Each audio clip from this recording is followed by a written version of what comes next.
यहां जो आप कर्म कर रहे हैं वो आपको भोगने पड़ेंगे, अच्छे या बुरे। बिना भोग के ये नष्ट नहीं होते। एकमात्र उपाय है, जैसे आपको वकीलों के द्वारा प्रमाणित कर दिया गया कि यहां के वकील है चित्रगुप्त, पूरी सीन सहित आपकी चेष्टाओं को अंकित किया जाता है, वो आपके मन में है, आगे प्रसंग आएगा। और जज हैं यमराज धर्मराज जी, और दंड अधिकारी हैं यमदूत, और दंड विधान जहां होता है उसे कहते हैं नरक। तो जैसे यहां जज ने कानून से अपराध करने वाले को दंड दे दिया, जाओ तुम्हें फांसी की सजा, राष्ट्रपति का अधिकार है, वो पूरा माफ कर सकता है। ऐसे ही राष्ट्रपति हैं भगवान श्री हरि। अहम त्वाम सर्व पापेभ्यो मोक्षयिष्यामि मा शुचा। अगर शुभ अशुभ कर्मों से बचना चाहते हो तो एकमात्र उपाय भगवान की शरण में होकर नाम जप करो, अन्यथा अवश्यमेव भोक्तव्यम कृतम कर्म शुभाशुभम। सुमति जी अपने पिताजी को बता रहे, यमदूत ने कहा महाराज, मृत्युलोक में मनुष्य जो पुण्य और पाप करता है बारी बारी से उसे भोगना पड़ता है। बहुत ध्यान से सुनोगे तो आपको बड़ी सावधानी प्राप्त हो जाएगी। जो छोटी मोटी गलतियां आप हंसी खेल में करते हैं वो भी आपको दंड भोगना पड़ेगा। ये पाप और पुण्य बिना भोगे नष्ट नहीं होते कि आपने पाप कर दिया और दान दे दिया तो वो पाप कट गया, ऐसा नहीं है। पुण्य का अलग विभाग होगा, पाप का अलग विभाग होगा। अगर काट सकते हैं तो सिर्फ भगवान काट सकते हैं, भगवान का भजन काट सकता है, दूसरा नहीं। लाखों जन्मों में जो तुमने पाप और पुण्य किया है, जो एकत्रित है, उसका नाम है संचित कर्म। संचित पाप और पुण्य, और उससे जब मनुष्य शरीर मिलता है या जो शरीर मिलता है उससे जो हिसाब निकाल करके कुछ पुण्य और कुछ पाप, उसे प्रारब्ध भोग कहते हैं। फिर यहां कर जो नवीन कर्म किया जाता है उसे क्रियमाण कहते हैं। मनुष्यों के लिए जो उनका जमा हुआ पाप और पुण्य है वो अंकुरित होकर बढ़ता रहता है, ब्याज दर ब्याज। बहुत दुर्गति होती है, इसीलिए बहुत जन्म हम भोगे तो भी अपने संचित कर्म को नहीं भोग सकते।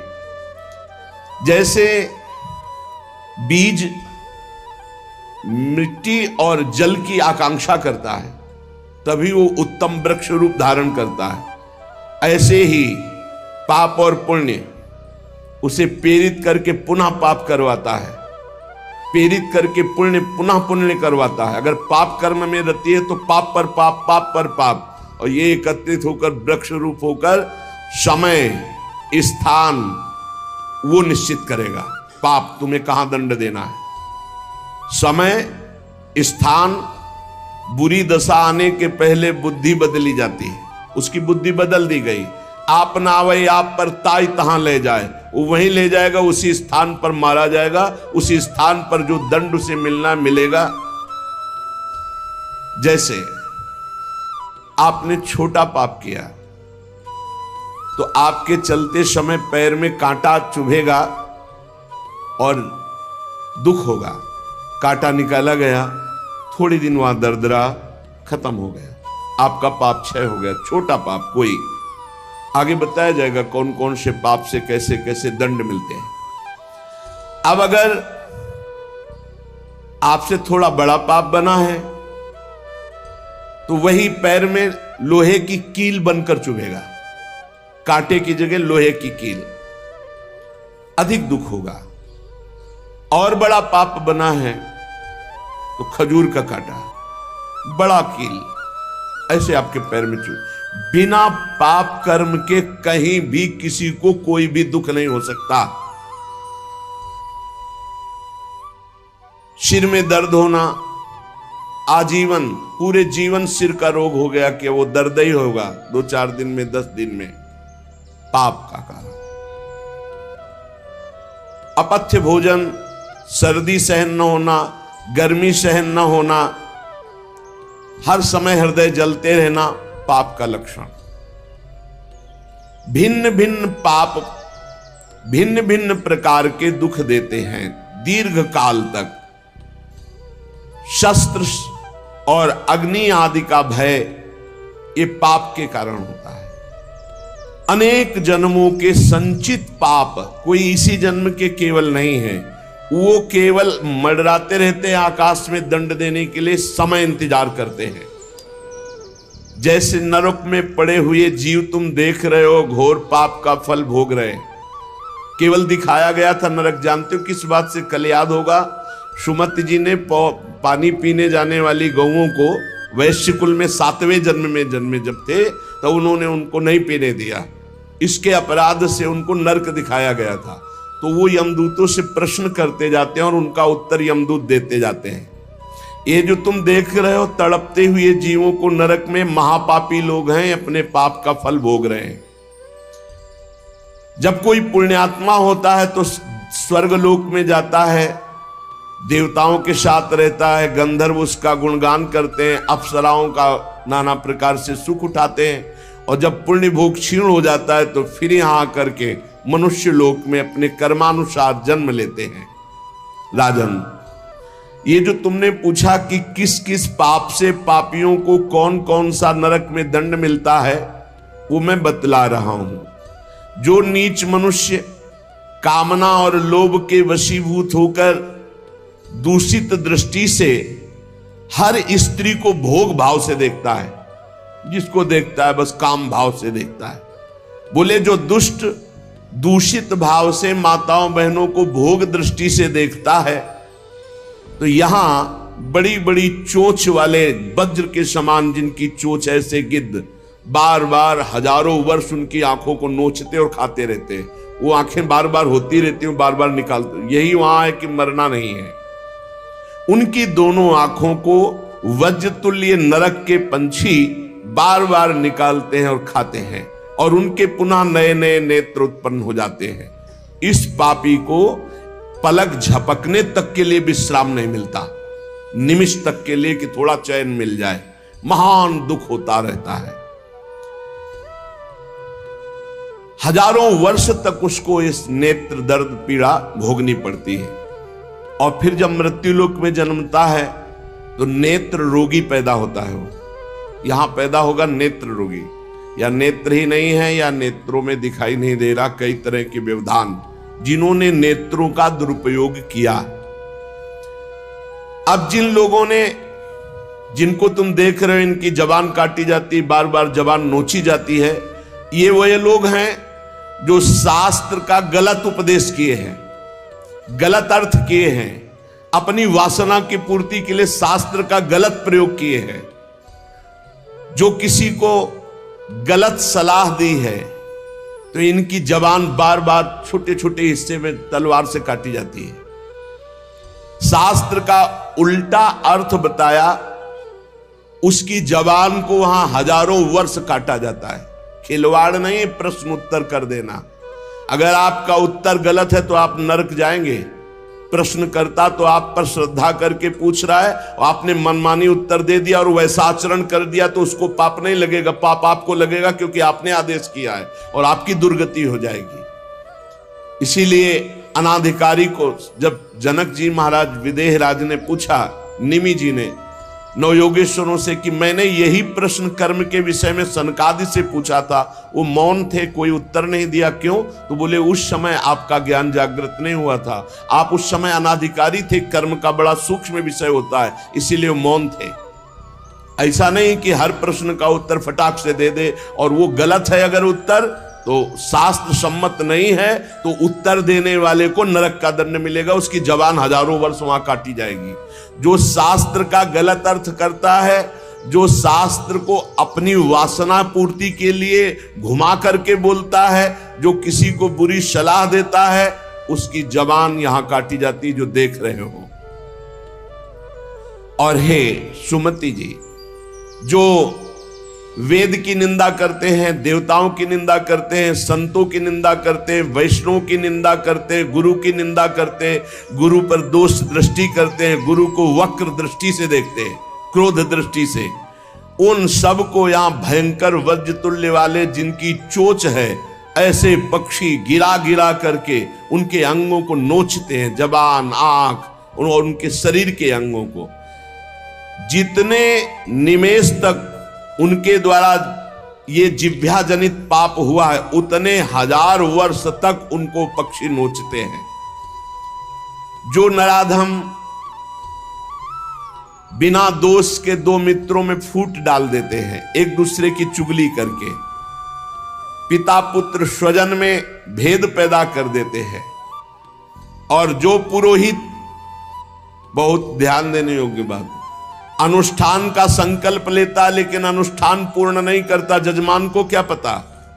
जो पुरोहित जजमान से नियत संख्या ले ली धन और अनुष्ठान पूरा नहीं किया, या जो अपनी माता और पिता का अपमान किया, जो अपनी शरणागत, अपने अर्धांग विराजमान पाणी ग्रहण की हुई पत्नी का विविध प्रकार से अपमान और शोषण किया, वो यहां आरे से चीरे जाते हैं 1000 वर्ष तक। दिखाया, देखो ये बीच आरे से आराम आराम से एक एक अंग चीरे जाते हैं। उस पुरोहित को भी दंड मिलता है, उस पुत्र को दंड मिलता है जो माता पिता का अपमान, उस पति को दंड मिलता है जो पत्नी का शोषण, उस पत्नी को दंड मिलता है जो पति से छल करती है। आप खुली आंख इनकी दुर्गति देख सकते हैं। जो दूसरों को कष्ट देने का स्वभाव बना लिया है, बातचीत चेष्टा से कष्ट ही देना है, जो दूसरों की प्रसन्नता में जलते हैं, जो दूसरों की घरों में, सोए हुए घरों में आग लगा देते हैं या फसलों में आग लगा देते हैं और उनको प्राणांतक कष्ट देते हैं, उन अधम पापियों को यहां जलती हुई आग में जलाया जाता है। तुम देख लो, तपती हुई बालू डालकर उनको भूना जाता है और यहां आग में उन्हें जलाया जाता है। जो एक जगह निमंत्रण मिला, फिर दूसरी जगह निमंत्रण मिला, तो पहले निमंत्रण वाले को छोड़ करके दूसरे के यहां निमंत्रण पाकर फिर पहले वाले के यहां निमंत्रण पाने गया। ऐसा नहीं है, ये नरक का कारण बन जाएगा। एक जगह निमंत्रण है, वहां गए, अगर हम भूखे हैं तो भूखे, नहीं मिला तो नहीं मिला, अब दूसरे दिन देखा जाएगा। 2, 3, 4 निमंत्रण, ऐसा नहीं। जो ब्रह्मर्षि किसी देव कार्य के लिए, पितृ कार्य के लिए यजमान के द्वारा निमंत्रित किया गया और वो दूसरी जगह भोजन कर लिया, दूसरे निमंत्रण को स्वीकार करके फिर उसके यहां भोजन करने गया, तो उसको यहां नरक में 2 टुकड़े करने वाला दंड मिलता। बार बार उसके 2 टुकड़े, ये बार बार बहुत जगह भंडारा, बहुत जगह निमंत्रण, ये ऐसा नहीं है। सिद्धांत है, तुम भूखे हो तो एक जगह चले जाओ और अपना पेट भरो, भजन करो। ये नहीं कि 5 जगह चले गए तो खूब दक्षिणा 5 जगह की मिली तो सुन लो। ये तस्मा शास्त्रम प्रमाणम, ये शास्त्र है, मनमानी नहीं। पहले ऐसा कभी ब्रह्म ऋषि जन नहीं करते थे। 5 घरों में भिक्षा मांग लो, या निमंत्रण है तो एक जगह जाके पेट भर लो जो रूखा सूखा मिले। ये 14 जगह भंडारा, 14 जगह निमंत्रण, तो उसकी व्यवस्था है। ये नरकगामी बना देगा, बुद्धि भ्रष्ट हो जाएगी। जो सदैव कड़वी बातें बोलकर लोगों के दिल पर चोट पहुंचाते रहते हैं। कुछ लोगों का ऐसा स्वभाव होता है, जब बोलेंगे तो हृदय की पीड़ा प्रकट हो ही जाए, ऐसा उनका है। ऐसे हैं, ऐसे हैं। वो ऐसे बोलते हैं कि अत्यंत पीड़ा दे। ऐसा करने वालों को यहां के पक्षी टूट पड़ते नरक में लाते हैं, नोच नोच करके उनको खाते हैं। जो यहां किसी की चुगली करता है, उसकी जिह्वा तेज छुरे से बार बार ऐसे ऐसे चीरी जाती है, फिर पूरी हो जाती है, फिर चीरी जाती है।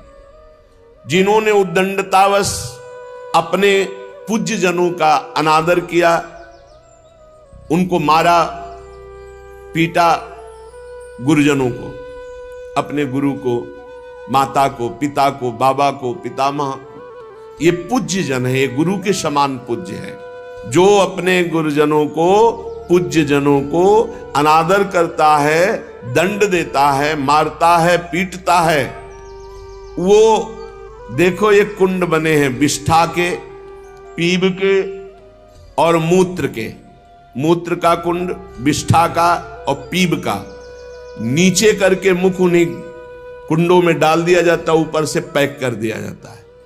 हजारों वर्ष वही खाओ वही सड़ो, कितना भयानक कष्ट है। नीचे के मुख करके उसमें डाल दिया जाता है। जो लोग भोजन बनाने, बहुत ध्यान से सुनो, भोजन बनाना उद्देश्य रखो, यज्ञ है, यज्ञ के लिए भोजन बना रहे हैं। सबके हृदयों में भगवान है, पहले भोग लगाओ श्री भगवान का, फिर दरवाजे पर निकलो, आसपास झांक के देखो, कोई पशु पक्षी, कोई मनुष्य, कोई संत महात्मा, कोई भूखा तो नहीं दिखाई दे रहा। अगर एक गाय है, कुत्ता भी है, तो घर से जाओ, रोटी लाओ, पहले उसे डालो, भगवत स्वरूप मान करके पहले। फिर अपने घर में जो बड़े बूढ़े हैं सबसे पहले उनको पवाओ, बच्चे जो हैं उनको पवाओ। अच्छी अच्छी चीज तुम पालो, बड़े बूढ़े नहीं, अभी आगे आएगा, उनको भी दंड मिलता है। तो जो रसोई बनाए तो उसे भाग लगाना चाहिए, देवता का भाग, अतिथि का भाग, कौवे का भाग, गाय का भाग, और अपने जो पूर्व के बुजुर्ग जन हैं पहले उनकी सेवा। अच्छा, जो भी रसोई बने, भगवान का भोग लगाया, दरवाजे तक गए, अतिथि को देखा, एक गौ के लिए ग्रास निकाला, एक कौवा पक्षी आदि के, जरूर जरूर ये नहीं निकालोगे तो पाप है। गीता जी में कहा, जो अपने लिए पका के पाता है वो पाप पाता है। तो जो अभ्यागत, अपने बुजुर्ग और अतिथि, अब कोई साधु महात्मा आया, माना कोई भी हो, वो दरवाजे में पुकारा, राधे श्याम, आप छुप नहीं सकते, आपको निकलना पड़ेगा। हाँ, राधे राधे, क्या चाहिए, क्या सेवा करूं आपकी? आप जल पिएंगे, आप भोजन पाएंगे? नहीं, मुझे पैसा चाहिए। वो नहीं दे सकता, खत्म खेल, आपका आदर हो गया। आप मृदु वचन में इतना तो बोल सकते हैं, राधे श्याम, आप इतना बोल सकते हैं, आप जल पिएंगे, आप रोटी पाएंगे, भोजन प्रसाद पाएंगे। नहीं, मुझे रुपया चाहिए। नहीं, मेरी श्रद्धा नहीं, मैं नहीं दे सकता, सामर्थ्य नहीं है, श्रद्धा नहीं है, कुछ भी आप कह दो उस पे चलेगा, पर आपको निकलना चाहिए। यदि आप छुपे रहे हो, आपके कान में आवाज आई, आपके दरवाजे से भिक्षुक वापस जा रहा, तो आपके सुकृत नष्ट हो जाएंगे और आपको पाप लगेगा। ये धर्म है, अतिथि देवो भव। देना ना देना वो आपके ऊपर की बात है, लेकिन मृदु वचन, जल और भोजन, ये तीन तो प्राय सब, नहीं कुछ है एक फल दे दे। अगर वो कहता है मुझे भूख लगी है, तो आप वहीं गेट के बाहर बैठे, परिचय नहीं है इसलिए, घर में जो सदस्य पुरुष वर्ग का, उससे 2 रोटी भेज दीजिए। जो दुष्ट आए हुए अतिथि का अपमान कर देता है, अतिथि देवो भव, बड़ी महिमा है गृहस्थ धर्म में अतिथि सेवा, साधु सेवा की, उसे यहां पीब चाट चाट के पवाई जाती है नरक में। उनका बुरा हाल होता है, बहुत सावधानी। इसीलिए धर्मात्मा पुरुष एक एक कार्य को बहुत धर्मपूर्वक, जो यहां दूसरे के भाग का अपहरण कर लेते हैं,